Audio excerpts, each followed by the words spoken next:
අයිබෝන් ඔන්න අද වීඩියෝ එකෙන් මම ඔයගොල්ලන්ට DIY ටොමැටෝ ෆේස් ක්‍රීම් එක හදන හැටි කියලා දෙනවා. සම පැහැපත් කරගන්න කැමති කෙනෙක්ට මේ ක්‍රීම් එක ගොඩාක් වටිනවා. ඉතින් අපි ගිහින් වීඩියෝ එකට ගිහලා බලමු නේද කොහොමද මේක හදාගන්නේ කියලා.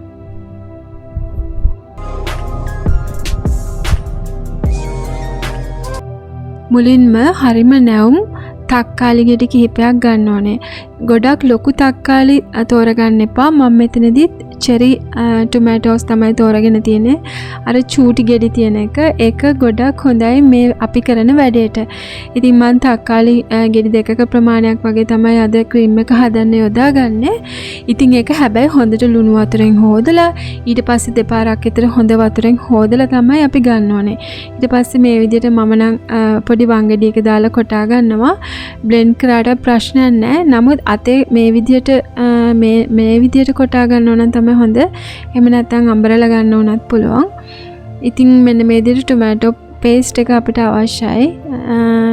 ගොඩාක්ම පොඩි වෙන්න දෙන්න එපා. එතකොට අපිට බලාපොරොත්තු වෙන රිසල්ට් එක හම්බෙන්නේ නැහැ. මම මේ කියන දේවල් පොඩි දේවල් වුණත් ඒවා හරි වැදගත්. මොකද එතකොට තමයි හොඳ ප්‍රතිඵල තියෙන්නේ. ඉතින් මේ විදිහට අර පේස්ට් එක අර අපිට අවශ්‍ය යුෂ ටිකනේ. ඉතින් ඒක මේ විදිහට පෙනේරකින් පෙරණෙහකින් හොඳට පෙරා ගන්න ඕනේ. ඕගොල්ලන්ට පුළුවන් නම් නිවසේදී ඕගොල්ලෝ දැන් ගොඩක් අය හදා ගන්නවනේ ගෙදරම තක්කාලි වවා ගන්නවා. ඉතින් ඒ වගේ තක්කාලි වලින් මේ ක්‍රීම් එක ගෙදරදීම හදා ගන්න පුළුවන් නම් තමයි ගොඩක් හොඳ. එතකොට තමයි ගොඩක් ප්‍රතිඵල වැඩි වෙන්නේ. ඉතින් මෙන්න මේ විදිහට තක්කාලි උෂ ටික ලබා ගන්නවා. බලමු අපි ඊළඟට මොනවද කරන්න කියලා. මේ තියෙන ඇලෝවෙරා ජෙල් එක. මේක කඩෙන් මිලදී ගන්න එකක්. මම ඒක තමයි පාවිච්චි කරන්නේ.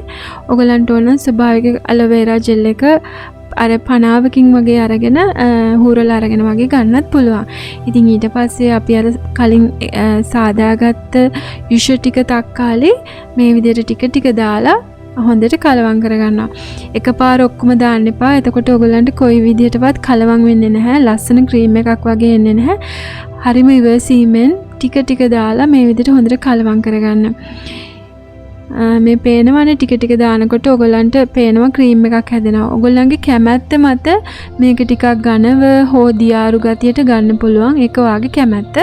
ඊට පස්සේ මම ඉවනින් ප්‍රීම්රෝස් ඔයිල් තියෙන කැප්සියුල්ස් මේ දෙකක් අර ඔයිල් තියෙන ඒවා තියෙන්නේ. අපි දන්නවනේ එහෙම නැත්නම් විටමින් E කරල් හරි කමන්නේ. අරගෙන මේ විදිහට දාගන්නවා. එකක් හෝ දෙකක්. ඒක තමන්ගේ කැමැත්ත අනුව. ගොඩක්ම ඩ්‍රයි ස්කින් එකක් තියෙනවා නම් දෙකක් යොදා ගන්න. ඉතින් ඒකත් හොඳට කලවම් කරගන්නවා. ඉතින් මේක සාමාන්‍යයෙන් ලී හැන්දෙන් හැඳි ගන්නවට වැඩිය මේ විදිහට බීටර් එකේ වගේ මික්ස් කරගන්නවා නම් ගොඩාක් හොඳට ක්‍රීම් එක හැදෙනවා. ඔයගලන්ට පේනවා නේද ලස්සනට අර බටර් එක වගේ ක්‍රීම් එක හැදීගෙන එනවා. හොඳට මේ විදිහට බීට් කරද්දී.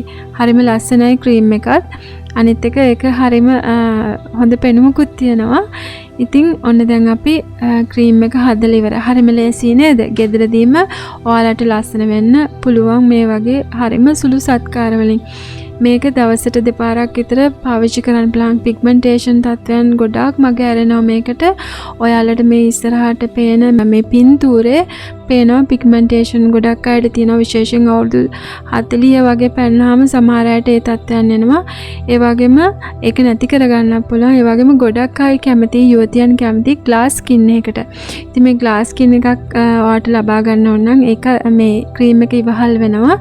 ඒ වගේම ඔයගලන්ට කරන්න පුළුවන් මේ විදිහට තක්කාලි පෙත්තකට සීනි චුට්ටක් එකතු කරලා ස්ක්‍රබ් එකක් හදාගෙන සතියේ දෙපාරක් විතර වාගේ හැම ස්ක්‍රබ් කරන්න. එතකොටත් හොඳ ප්‍රතිඵල එනවා. මේ ක්‍රීම් එක පාවිච්චි කරන අතරතුරේදී මේ පේනව නේද? මම මගේ අතේ ගාලා තියෙද්දි ඒක හරිම දිලිසෙන ගතියක් වගේ තියෙනවා. ඉතින් ඒ වගේම තක්කාලි ඔයගොල්ලන්ගේ සලාද විදියට එකතු කරගන්න. ඉතින් ඒකනොත් ගොඩාක් හොඳ ප්‍රතිඵල ලැබෙනවා ඔයාගේ ස්කින් එකට. මේ දේවල් ජීවිතයට එකතු කරගෙන බලන්න. මම කියපු දේවලුත් ඔයගොල්ලන්ගේ ජීවිතයට එකතු කරගන්න. එහෙනම් ඉන්නම පරිස්සමෙන් ඉන්න.